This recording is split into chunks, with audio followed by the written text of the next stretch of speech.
He's taught millions worldwide how to become rich. Now, best-selling author and financial expert Robert Kiyosaki reveals the financial secrets of the rich with you.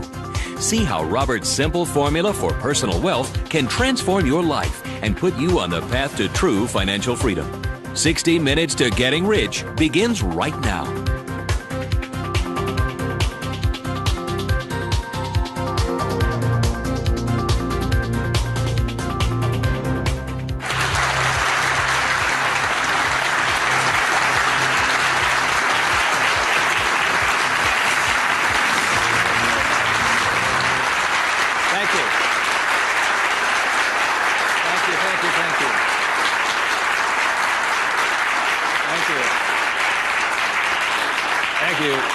You're very kind. Thank you very much. First of all, thank you for coming here this morning, and some of you came some great distances. I remember every time I do a talk, I'm always worried that people won't show up, and so my ego couldn't handle the blow. So thank you for showing up, and I'll do my best to be of some value or entertainment today. First of all, how many people have had the chance to read Rich Dad, Poor Dad? Good. Okay, thank you. For those who haven't had a chance to read the book, I'll give you a quick background on the story. Rich Dad, Poor Dad is a true story, and it's based upon my two dads.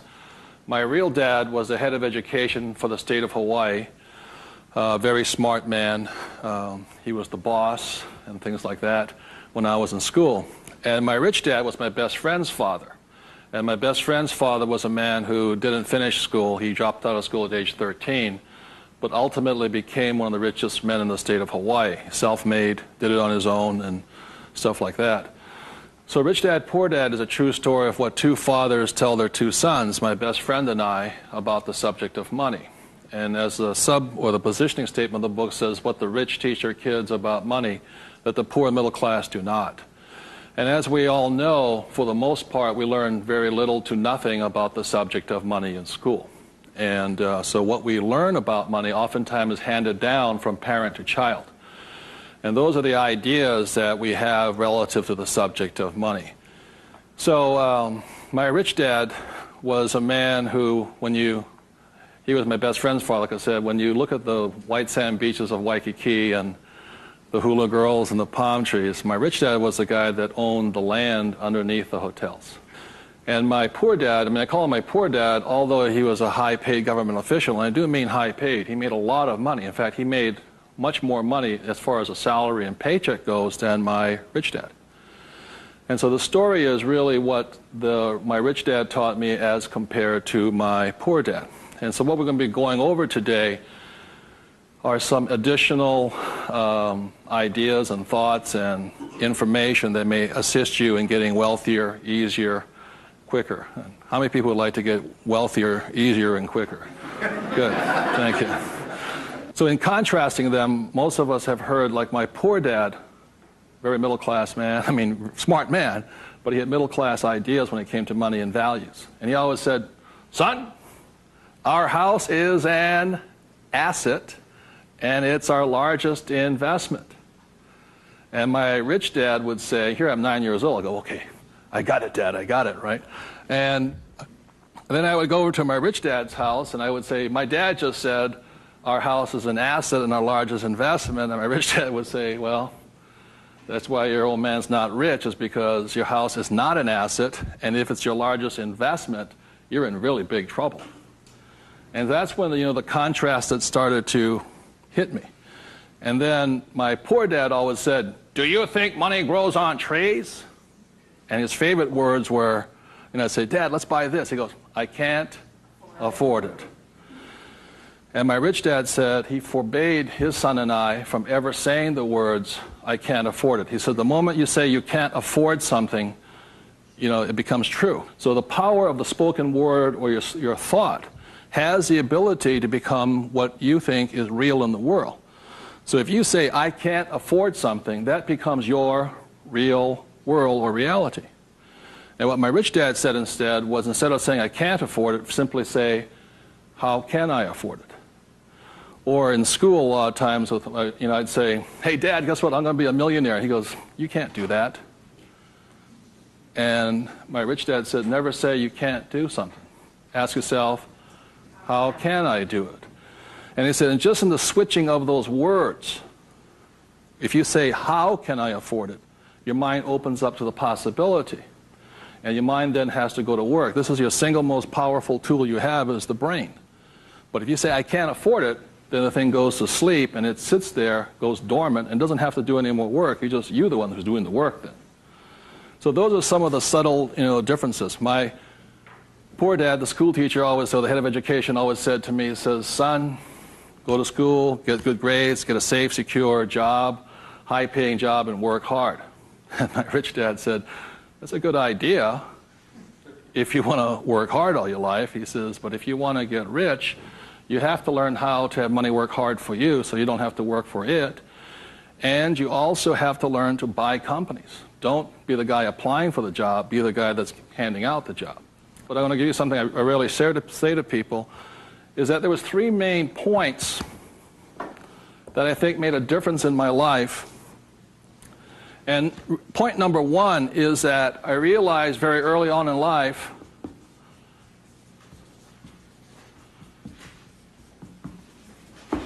money is a what? Idea. It's whatever you think it is. Now, when people say, well, how can I get more money? I say, well, just first change the way you think. Change your ideas. That's the good news. That's all you have to do.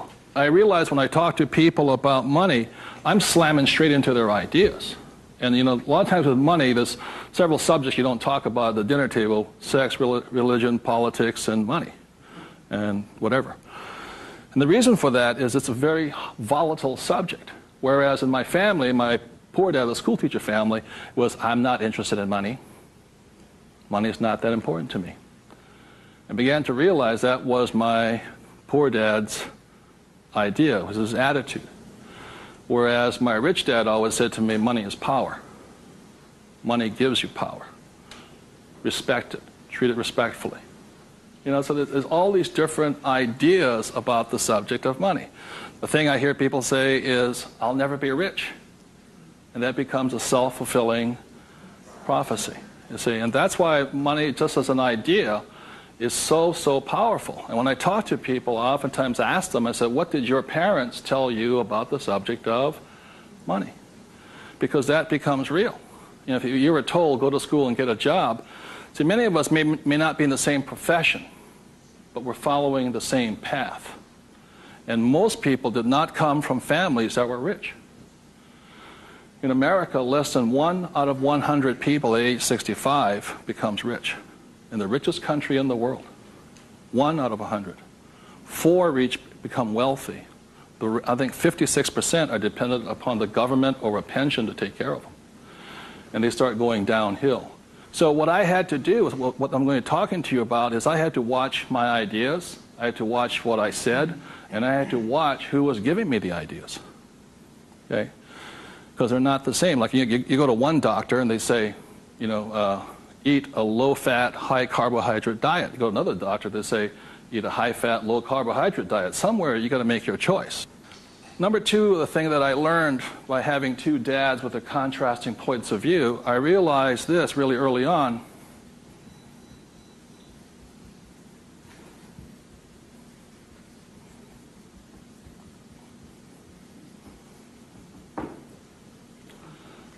I realized that money doesn't make you what?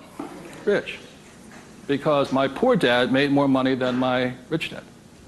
So I think one of the biggest mistakes we've been going into is a lot of times people actually think if I win the lottery, then I'll be rich. Or if I go to Vegas or gamble or my luck changes, then I'll be rich. It has nothing to do with it. Money is a very powerful tool, as my rich dad used to say. If you use it well, it'll make you richer.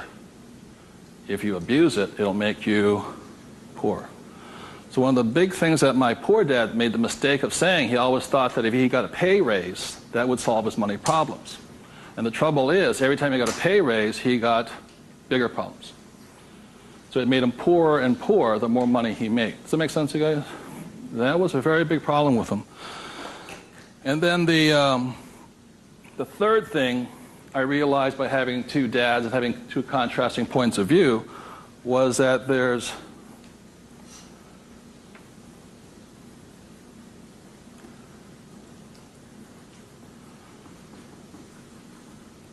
Two kinds of money problems. One problem is not enough money. The other problem is too much money. And they're both problems. And the thing that I say to people is this, that, like I think most people think they're real special. I'm the only one with money problems.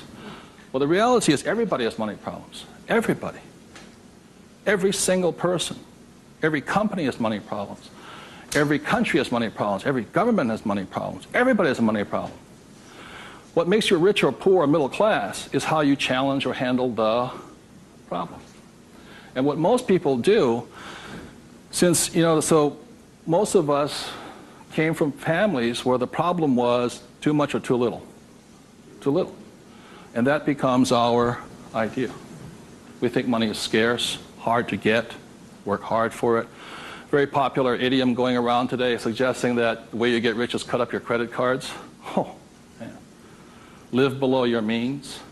Those are poor people's mentalities. Save, go long term, buy mutual funds. And it's not a rich person's way of thinking. I love my credit cards. They make me happy.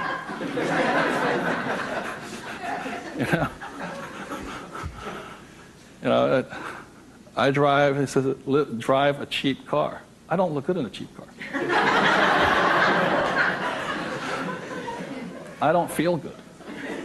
Now, the point I'm making here, again, there's poor, middle class, and rich.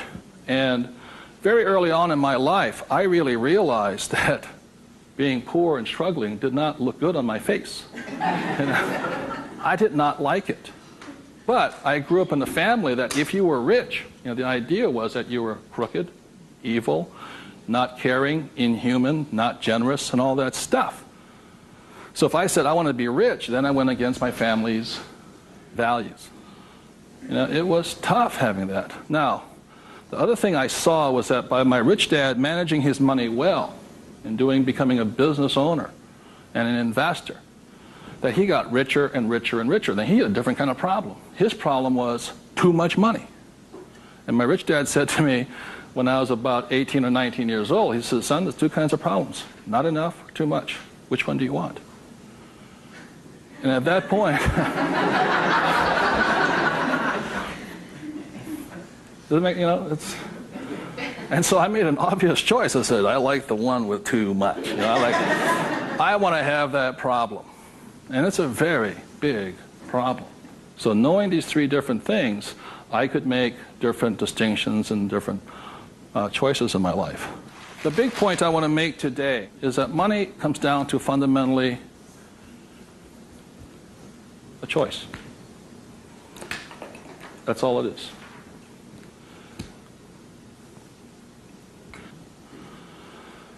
And so, as a young boy having two dads starting at age 9, I had to make a choice of which dad I was going to listen to. And it was a tough decision. Really, really, really hard because I loved both men.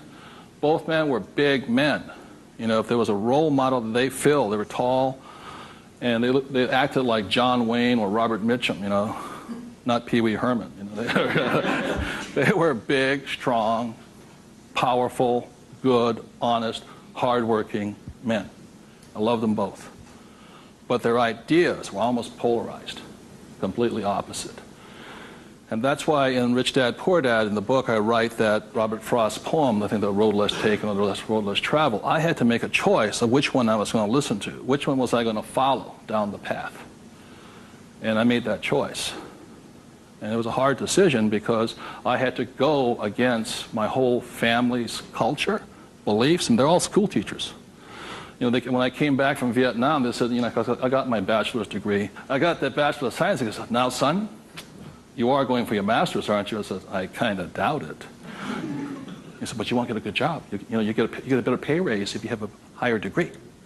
I said, I'm not going to get a job. And it's hard. You sit at the dinner table and there's no conversation, Well, you going to get your doctorates? I said, well, if I'm not going to get my master's, I don't think I'm going to get my doctorates. Yeah, but you get a better pay raise. They came from the government model that it was not what you did, it was what your degree was that you got paid by. And that's their reality. It's not my reality. So I had to make a choice. And the thing I say to people is that in many ways I'm more like my poor dad. You know, when I retired in 1994, sold my company and all this, I was set for life.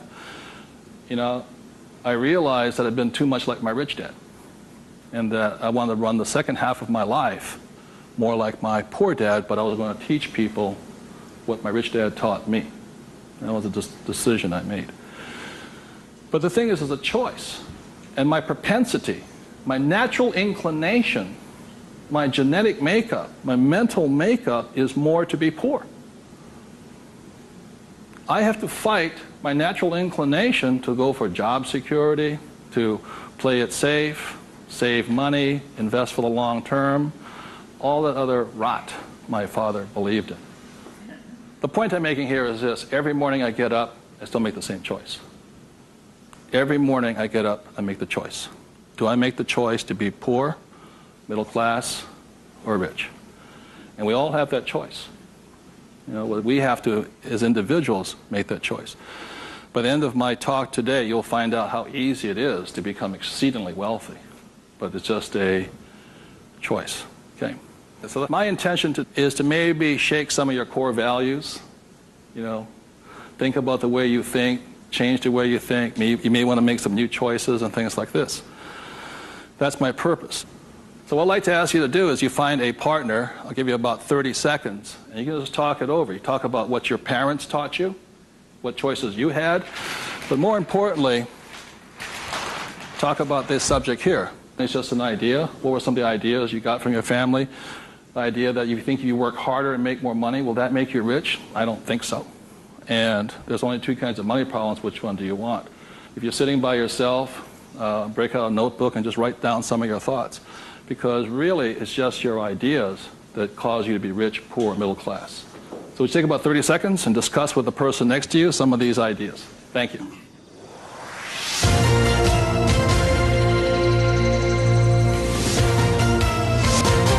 The main point of the book, Rich Dad, Poor Dad, for those who have not read it, so this is book number 1. The main message and the point is the importance of financial literacy. Can you read a financial statement? So, again, comparing my rich dad and my poor dad, the school teacher, was very word literate. I mean, he read a novel a week. He read constantly. And he used to say to me, you know, readers are leaders and leaders are readers. I said, good. And I go see my rich dad, who didn't read that much. He says, but the difference between your father and I is I can read numbers. So so Rich Dad, Poor Dad is very simply about the numbers. And this is an income, expense, assets, and liability. And that's the basis of financial literacy, a financial statement.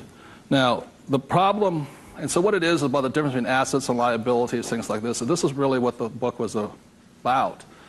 You know, the thing about asset, my father would say our house is an asset, and my rich dad would say it's not, because very simply assets, according to my rich dad, asset will put money in your pocket whether you work or not. And a liability will take money from your pocket whether you work or not. That was very simply it. The important things about a financial statement is that it allows you to see the truth instead of being stymied by other people. My bankers never asked me for my report card yet, you know.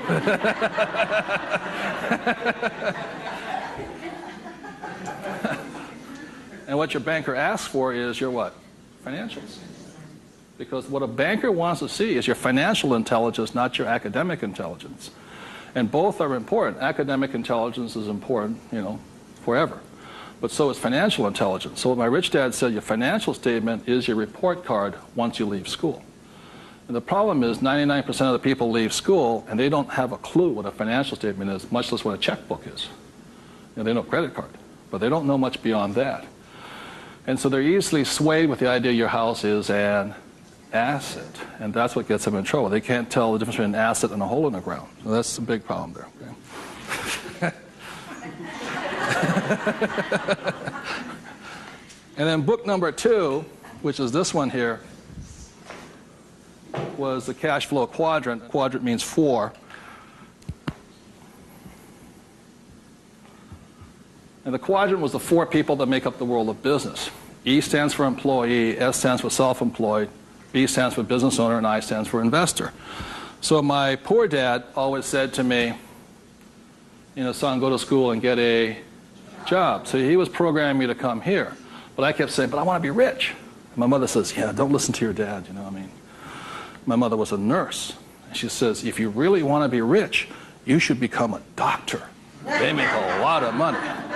So my mother was saying become, specialist, self-employed, or small business owner, independent. You hear people say, if you want to be successful, get a profession. Something you can fall back on. Become a plumber, electrician, attorney, accountant, something you can fall back on. Because these guys are the smart guys. These are the people that become doctors, lawyers, accountants, and they're really the brains of the class. My rich dad said to me, Robert, you make a lousy employee. You can't follow orders. You don't like sitting still. And you're not very smart. I said, right. He says, you'd be very good over here.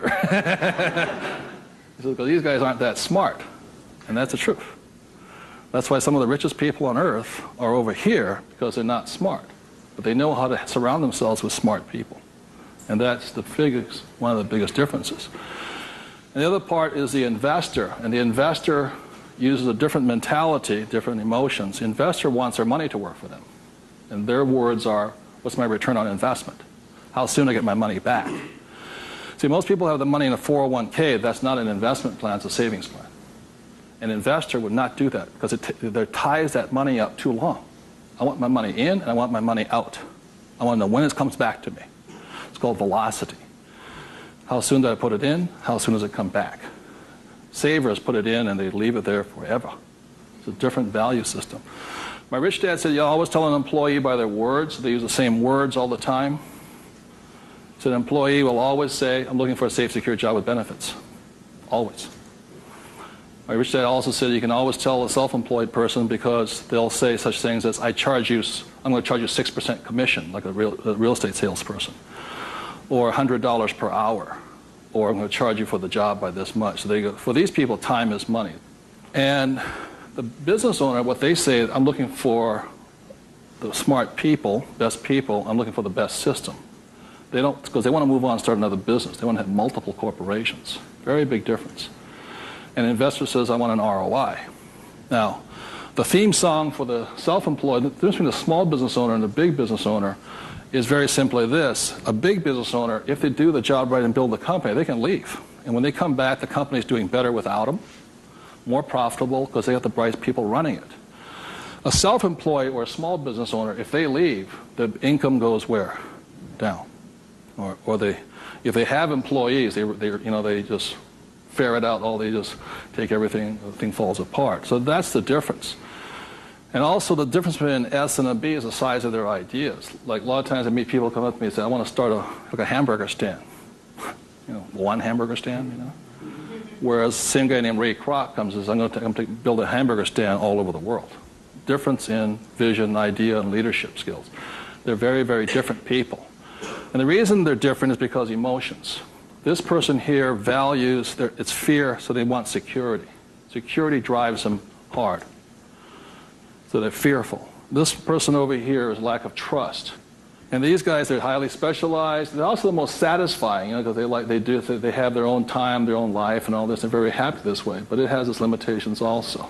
And generally, these people are limited to about $500,000 a year max in here, just because time is money. Over here, it goes unlimited, how much you can earn.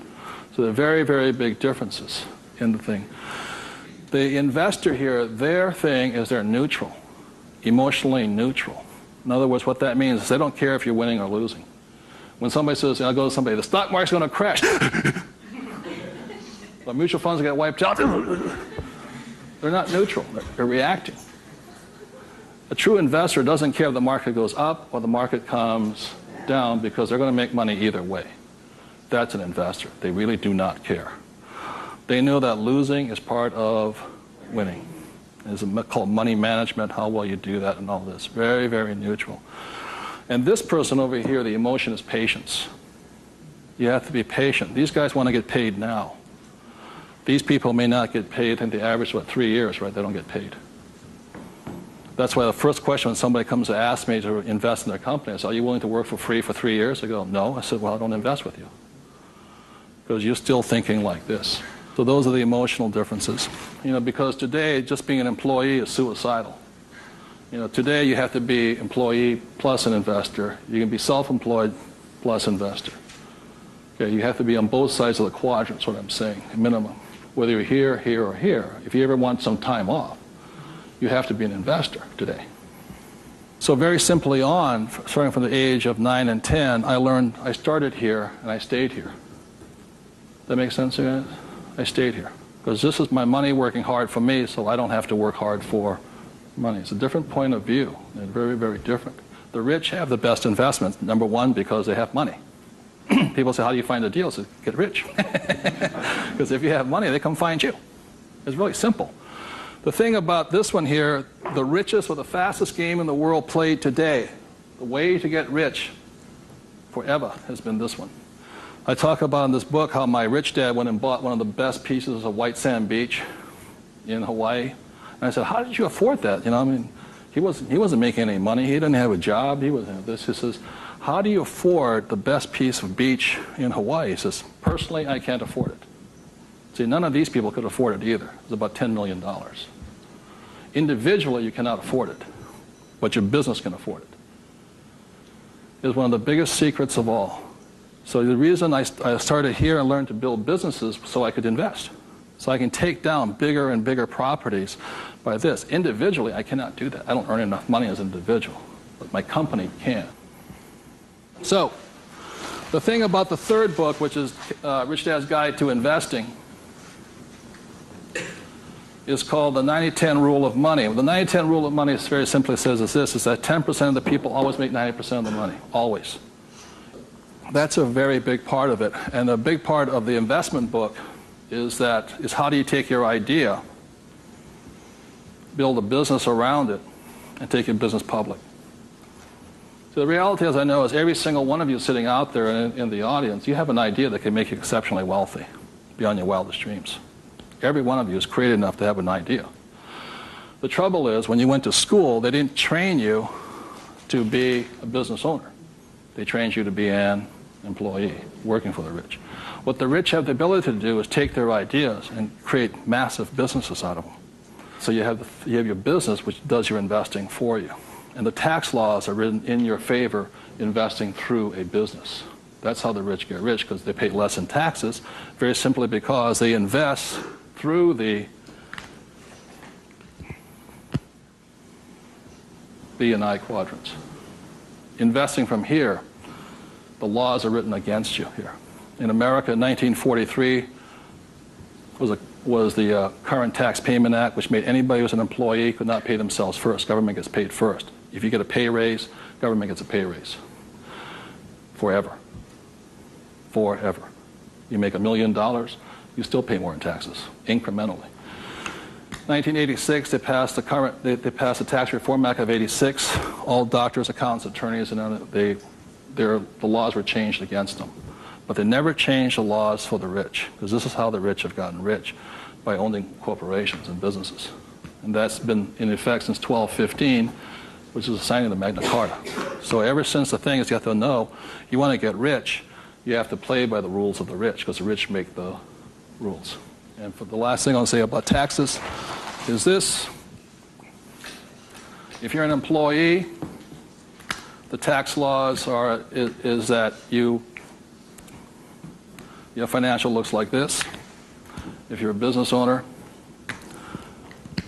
your financial looks like this. And the big difference here is this, is as an employee, your first line item expense is tax. If you're a business owner, it's the last. That is the biggest loophole ever. And that's why the rich get richer. Is they can take their money that comes in here and goes in here, and these guys' money comes in and goes there. Very big difference. So would you take 30 seconds and discuss whatever you have heard so far? Thank you very much.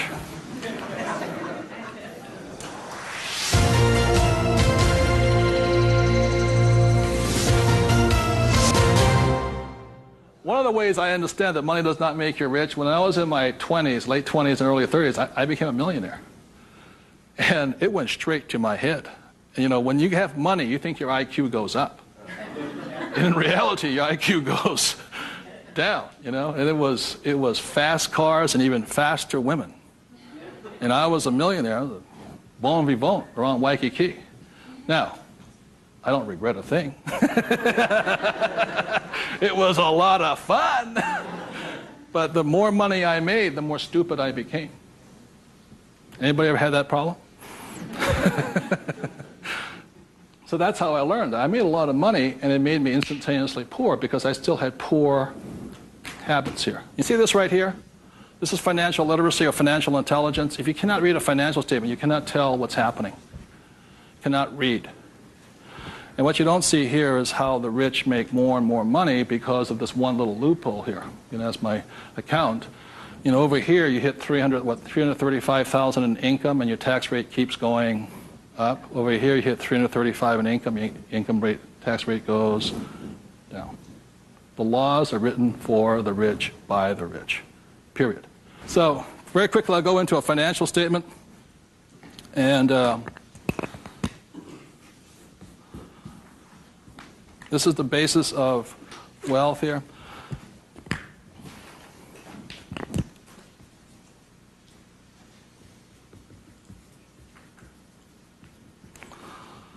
So what happens to most people is they say their house is an asset and all this. My rich dad said, your house is not, whether a house is an asset or not, has nothing to do with this thing here. It has to do with the most single important word in business, and that word is called,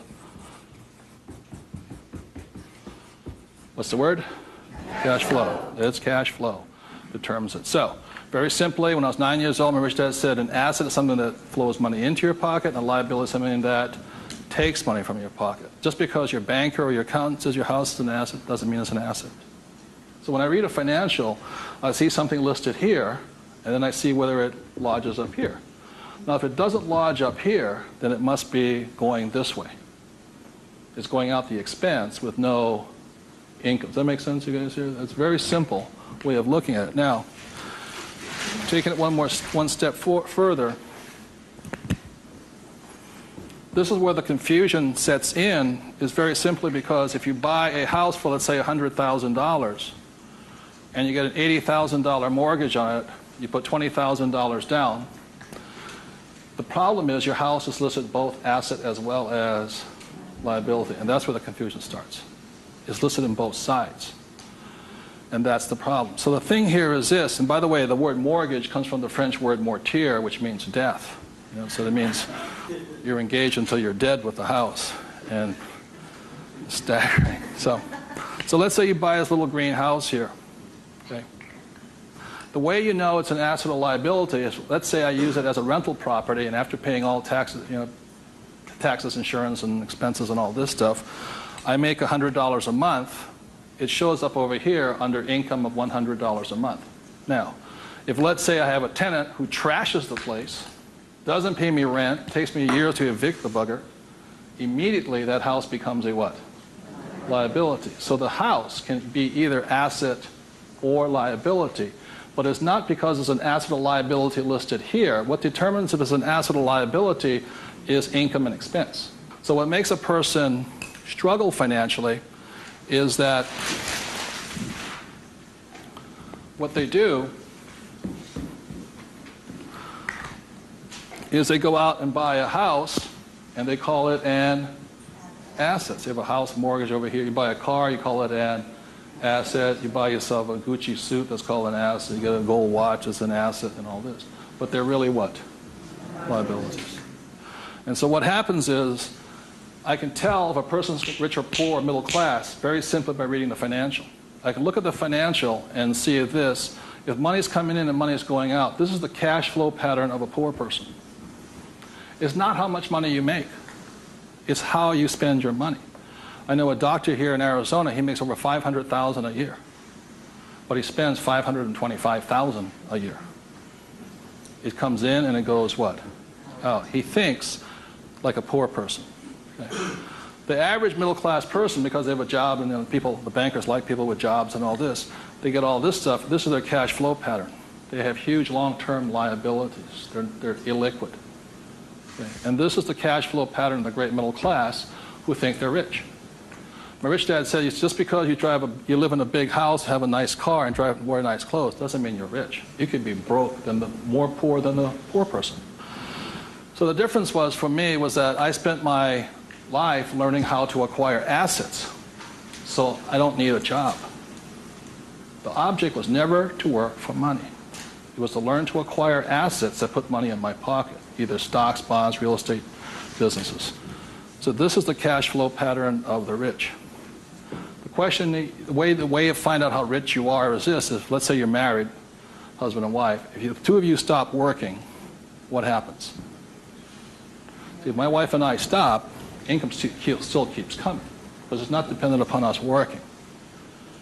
The average person, all their assets, they realize if they stop working, are really liabilities. As my rich dad said, assets feed you if you stop working, liabilities eat you. And the reason they can't stop working is because the liabilities eat them. So the definition of wealth is how long can you survive without working? And it's measured in days or years in time. So when I retired in '94, my wealth was infinite. In other words, I always had more than enough money coming in that was greater than my expenses. And that's a way of thinking. Would you please take 30 seconds to discuss that thing on cash flow? It's cash flow that determines if you're rich or poor, okay? Thank you.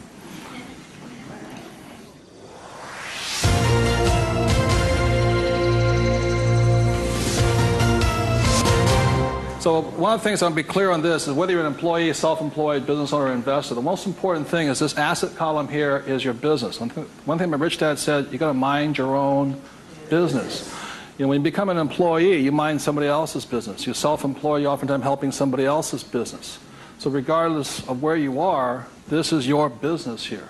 Like I talk about a rich dad, poor dad, you know, somebody says, what profession are you in? What business are you? I'm a banker. So, well, what, you know, that's their profession.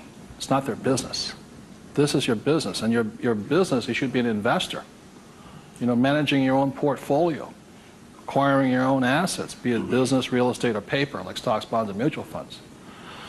So what we're taught in school is not to mind our own businesses. We're taught to mind everybody else's business. And that's my message, is mind your own business. That's how you get rich, okay? So moving on, last thing is this. So when a banker says to you, your house is an asset, he's not lying to you. He's just not saying whose asset it is. It's his asset, right? So when you go across town, you go to your friendly banker, and you'll see that your mortgage is listed under what? Their asset column. So that's the fact right here. It's a mortgage here. And the way you know it's an asset, and they list it that way. I'm not telling you something, that they list it that way. The way you know it's an asset is because your mortgage puts money in their pocket. And your mortgage takes money from your pocket.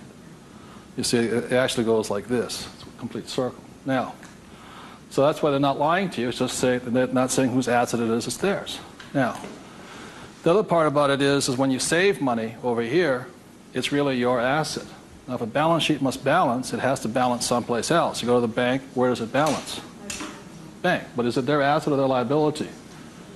It's their liability. So your savings are their liability. Notice that?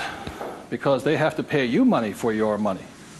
And it's cash flow determines that. Now, if you notice something else too, you get tax incentives to be in what? Debt, and you're taxed for having savings. And that's why they say, how can we tax savings? It's because you're not smart enough yet. The banks know, political action committees, they control, the rules are written by the rich.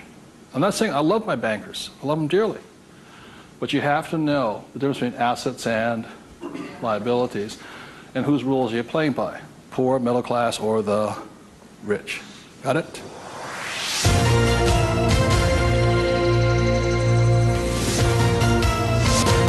I'm going to talk about a subject that's getting nearer and dearer to many of my peers' hearts lately. And the subject is retirement, or the lack of the ability to retire. So I said the way I retired early has to do with the issue of this.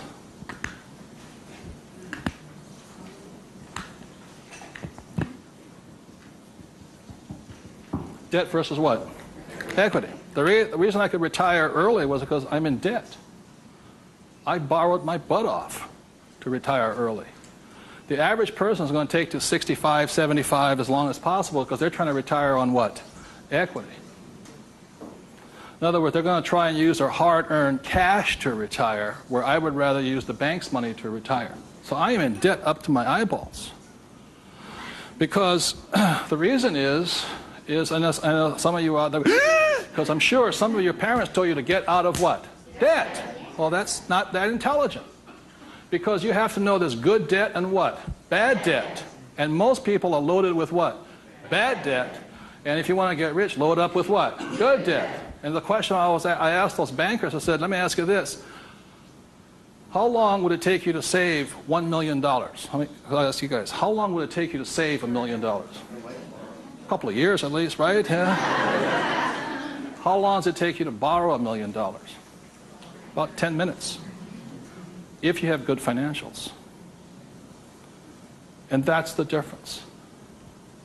And that's the price people pay for not being educated in this world, to think that they have to work hard, save money, and finance your retirement on equity. I'd rather do it on debt. And the way I do it on debt is my banker will always lend me money on a thing called real estate. Always. They will not lend me money to buy stocks, but they will lend, even if it's bank of what stock, their own stock, they won't lend me $1 million for 30 years at 8%. But if I find a commercial building, $1 million, 8%, 30, they'll all day long. The thing that scares me right now is never have so many people in the history of the world bet their retirement on the stock market.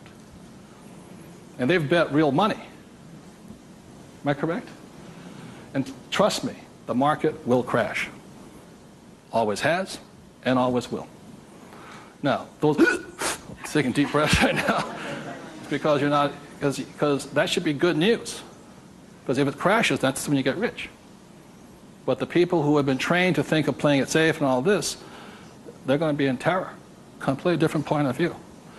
So the point I'm making here is this. One of the reasons I wanted to get educated, understand cash flow, play the game, was just so I could borrow money faster. When my poor dad always said to get out of debt. Debt was bad. So I just called, I just called my broker down the street here. I said, I need 2.4. He says, come in and sign the paperwork. That was it. 2.4 million, just sign. Now, because I can take that money and make 10 million out of it, the average person will go on vacation with it. Or buy a big house or buy a boat. It's called fiduciary responsibility. If you can prove you know how to manage your money and you have the good financials, plus you have a couple of million in cash, they'll lend you all the money you want. Because they know my problem is too much money. And the reason I buy real estate is because I get more tax breaks. Real estate is a game of the rich, not paper. It's a really interesting world. So what I'm going to go into is how you can get to the point where you don't, I'm not recommending just go out and borrow today, especially if you have no education. I spent 40 years getting here to the point where I can call my broker up. Before, 10 years ago, I'd call them up and they'd laugh. How much do you want? Well, I took that as a feedback that I had to improve my financials. Does that make sense to you guys here? To the point where they would say yes. So the difference between my poor dad and my rich dad was this. My poor dad always said, get a high-paying what? Job. Big mistake. Because the trouble with a high-paying job is you get taxed. So my rich dad said, so was my poor dad, high-income job. That was the key to success. That's a very middle-class, pedestrian point of view. The rich know this. It's not how much money you make. It's how much money you keep. You've got to keep it. It is not how much you make. It's how much you keep. It's called the income to expense ratio. In other words, how much drops to your bottom line. Does that make sense to you guys here? How much drops? So the minimum is 30%. So if you're making $1,000, the minimum that can drop is 30%. If you're not going 30% to the bottom line, in other words, this way, and you don't have to do it, I'm just giving you the ratios that work. If you have $1,000 coming in this way, then 300 needs to hit here somehow. That's the ratio. The average person, you know how much is hitting here? Nothing. That's why they're poor. They're making more and more money, a high-paying job, you know. I went to the university to get a high-paying job, and I'm now at GS-19, and I'm getting more money, but less is dropping here. Does that make sense to you guys here? Because they're buying more what? Liability. It's called the income-to-expense ratio. How much is dropping? That's what counts. I listened to Sir John Templeton. He said when he first got married, for every 1,000 that came in, 500 hit here. That's what makes the rich rich. It's not how much they make, it's how much they keep. It's a matter of focus. And my poor dad always said, I'm making more money. My rich dad says, I'm keeping more money. Big difference, huge difference in long-term wealth. It's how much is hitting this here. So the thing I have is an exercise that'll prove that anybody can be rich. And when I was a little kid, my rich dad gave me one of these. He gave me 3 of these little things. They're called what? Piggy banks. So if you want to get rich, go out and buy 3 of them. Okay? 3 piggy banks. That's all it takes to train yourself to think to be rich. Now, for every piggy bank, so you have 1 piggy bank, 2 piggy banks, 3 piggy banks. 1 is for saving, 1's for investing, and 1 is for tithing or charity. Very important to give. The decision you make today, I'm talking about choices. You can say, well, that's too simple, you know. But the choice you make is for the rest of my life, or for the next 90 days, whatever you can handle, how much am I going to put in each bank every day? Not once a week, every single day. Because what you're training is your brain to think like and act like and be like a rich person. You're dropping it to the bottom line. So, let's say the most you can handle today, given your horrific financial brilliance, is $1. Good. Now, I don't care the dollar amount, but I do care that you do it. It's like going to the gym and saying, you know, today I look like a sumo wrestler, but tonight I'll look like Arnold Schwarzenegger. It's not possible, you know what I mean? It's not going to happen. So how many people right now could say for the rest of your life, with 3 piggy banks, you'll put $1 a day away per bank? Good, right? I mean, it's not, and everybody can do it. But the problem is, most people won't. And that's the difference. But once it hits your piggy bank, it's yours for the rest of your life. You pass it on for generations. That's what the rich do. The middle class finds some cheap and tacky excuse to break the bank. Am I correct? You know, I got to spend this money. That was my poor dad. Well, if I make more money, I'll get a pay raise next year. The government, you know, be a GS-19.5. But they kept breaking the bank. Now, it has nothing to do with the dollar amount. It has to do with the habit, the way of thinking, that this is more important to me than eating. It's more important than my kids' clothes. More important than everything else is this. This is first. So start with $1. Everybody can do that. All it is 0 to go to 10. Now, at this point, people say, well, that's not that tough. Try $10 a day. Then you see some heartbeats. At that point, you're now at the boundary of what's possible for you. It's only a 0 added on to it. And you want to spend it. Now, if this becomes easy at $10, then just up it to, and you'll find your heart rate going up. So when people say, well, this is a simple exercise, I'm beyond it, then try going to, it is not the dollar amount. I mean, it's not the things, it's the habit. And you know you're a stud.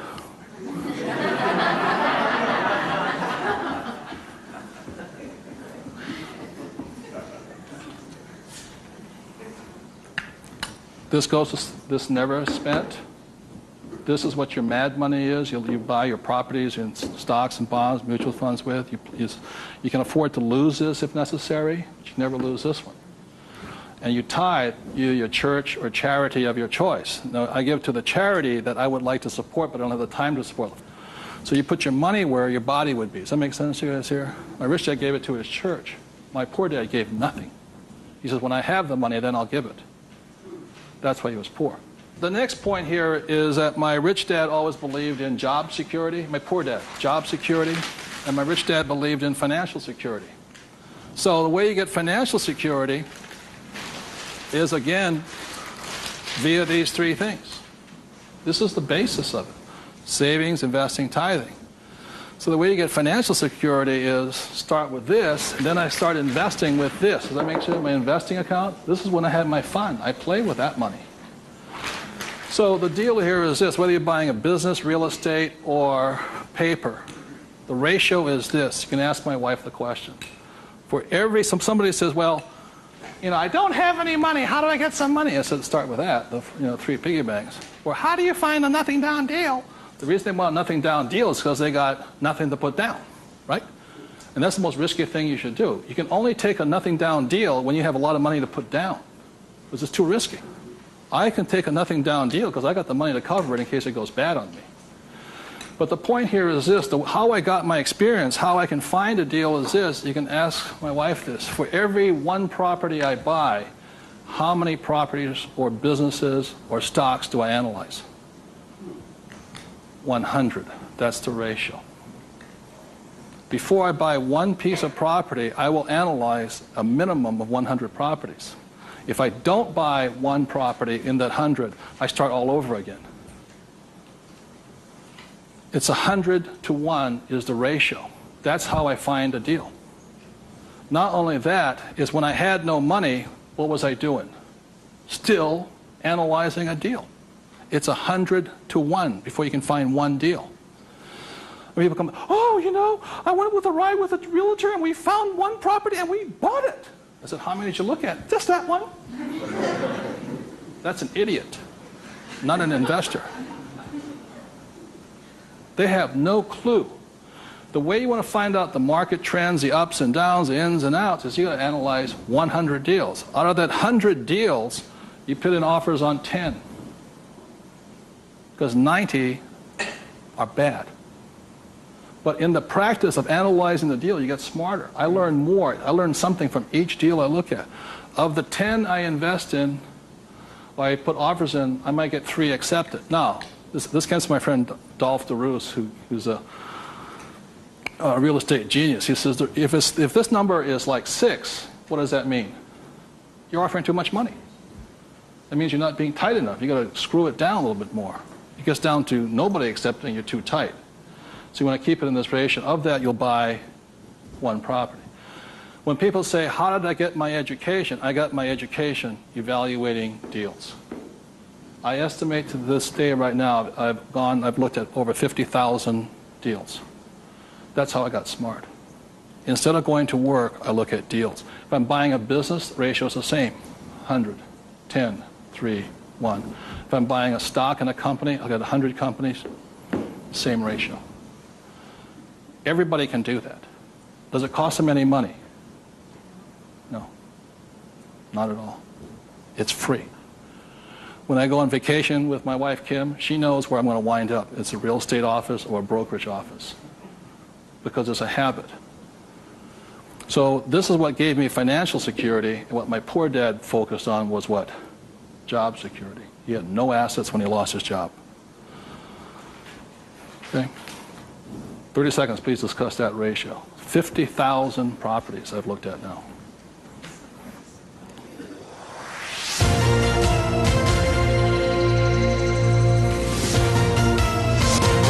I'm going to do one last thing that, in my experience, keeps most people poor or struggling financially. So remember the 3 piggy banks? That gives you the money.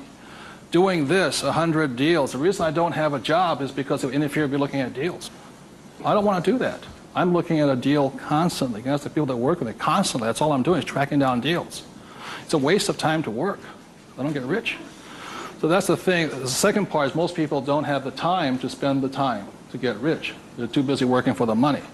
And the third part is most people say it's risky or it's fearful or they chicken out. You know, they see a deal. Even if they see it, they back out. And I've seen so many people do it. And the reason for that is because if this is an iceberg,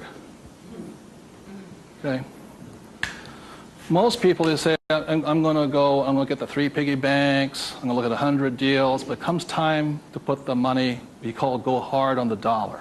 Got to go hard. If this is your conscious mind, let's say, this is your what? Subconscious. Money, sex, politics, religion. This thing takes over. I have seen people go, I might lose money, when the stock market crashes, and what if this is bad, and I'm going to call my accountant, my attorney. This talks. I see him walk away from it. Well, I'll think about it. It doesn't cost you anything to buy a piece of property. Nothing. It costs nothing. It's called you put an option down on it. I sit there and say, well, you got $1 million? I said, here's a $20,000 check. Don't cash it for a week. I'll see you. I option it. Same as in the stock market. Option. I don't use the thing. It doesn't cost you any money to buy a piece of property. But people will talk themselves out of it. Instead of interacting, these guys are reacting. And it's really tough here in Arizona, or you don't know what it's like to be in New York. I'm going, it doesn't make any difference, because the problem is between your ears. Because the fears come up, they start talking. You can't talk to these people at that moment. They're like, and the reason is because of the magic word. What is it? Fear. And what happens to the average person, fear stands for false evidence appearing real. And what I mean by false evidence is that if this starts talking, they'll start gathering the evidence to make sure that it's real. Well, you know that most businesses fail. Let me show you the facts, and let me show you the stats. See, they're looking for all that false evidence. They'll validate, they'll justify it. They'll call their mother, their sister-in-law, their brother-in-law. Yeah, we agree with them. Am I right? Yeah. They'll make it real. It's not real. Like, I got crucified that said, that the 9 out of 10 businesses fail. I said, that's correct. Most of them fail, but one makes it. I said, look, I failed twice. Twice I was part of the 9, but once I made it to the 10. The difference between you and me is you haven't failed at all yet. Yogi Berra once said the great thing about the National League is that if you strike out 7 out of 10 times, you're in the Hall of Fame. So the biggest mistake was by my poor dad, my rich dad. This did his thinking for him. He could give you all the reasons why you failed. When I failed, I felt terrible for about a year. It was horrifying. I lost millions of dollars. Self-esteem, I was homeless again, on the street and all this. But once I got that back, I was stronger. Then I failed the next time. A little bit, 6 months, depression. Third time I hit it.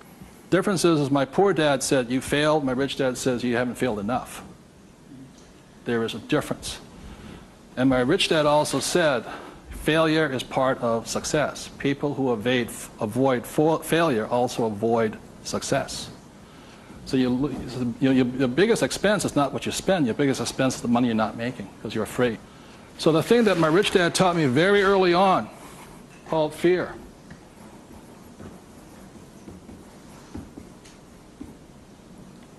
Fail early and fail responsibly. Look, if you know you're going to fail, do it now. Don't wait. Because each time you make a mistake, you get smarter if you do it responsibly. So the thing that I do is when I fail, I go, like I said to my investors a couple of 4 years ago, I said, I need to raise $3 million. The chances are we're going to fail. And if you can't handle the $50,000 shot, don't put your money in here. There's a good chance I'm going to fail on this one. So people left the room, and I got more money because I was forthright with them. I said, if I lose it, I'll tell you I lost it, and I'll tell you the next deal. But failure is part of the process. So the thing that I say to people is fail early, correct, but fail small. The first deal my wife and I did when we got back into real estate was a $45,000 deal, $6,000 down. If we failed, we would have got smarter than somebody who didn't fail at all. But we didn't. So we pushed the boundary, going bigger and bigger, hoping to fail. While everybody's avoiding failure, I'm hoping to fail because I'm going to get smarter. I open my mind up, I ask people for their advice, I synthesize the data, make my own decision. But I live and die. If I make a mistake, I own this. I apologize, I blew it. I made a mistake. This is what I learned. Continue on. So I want to thank you all for being here. The thing I want to leave you most with is that every morning, you know, as a 9-year-old boy, I thought, who was going to listen to? It was a choice, rich dad or poor dad. Every morning I get up and I still make that choice. Who am I going to listen to? And I hope you make your choices for yourself. Thank you very much.